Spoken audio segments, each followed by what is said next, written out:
Friends, నేను మీ అస్మాని. దివాళీ అయిపోయినా sweets మీద క్రేవింగ్స్ అయితే తగ్గిపోలేదండి. అలా మా హాస్టల్కి దగ్గరలో ఉన్న స్వీట్ బాస్కెట్కి అయితే వచ్చేసాము. ఇలా డోర్ ఓపెన్ చేసి అన్ని స్వీట్స్ ఉంటాయి అనుకుంటే చాలా వెరైటీస్ ఉన్నాయండి. ఇక్కడ లోపలికి వచ్చాక ఫస్ట్ లెఫ్ట్ సైడ్ నుంచి స్టార్ట్ చేద్దామని చెప్పి ఇటు వస్తే ఫ్రిడ్జ్లో కొన్ని షేక్స్ అయితే ఉన్నాయి, డ్రింక్స్. కానీ అవి మనకు అవసరం లేదని చెప్పి పక్కకు వస్తే ఇక్కడ డ్రై ఫ్రూట్స్ ఉన్నాయండి. ఒక్కొక్క డ్రై ఫ్రూట్లో ఇన్ని టైప్స్ ఉంటాయని చెప్పి ఇక్కడికి వచ్చాక నాకు తెలిసింది.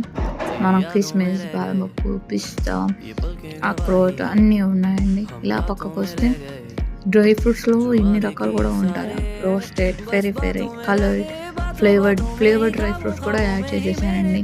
అలా అన్నీ చూసుకుంటే ఇటు వస్తే డ్రై ఫ్రూట్సే కాకుండా నట్స్ కూడా పెట్టారండి. ఈ మధ్య నట్స్ హెల్తీ కోసం చాలామంది తింటున్నారు. వాళ్ళు ఎవరైనా ఉంటే ఈ నట్స్ని ఎక్స్ప్లోర్ చేసుకోవచ్చు. ఇక్కడ మనకు పౌడర్స్ కూడా అవైలబుల్ ఉన్నాయండి. Leaves powders, moringa powder,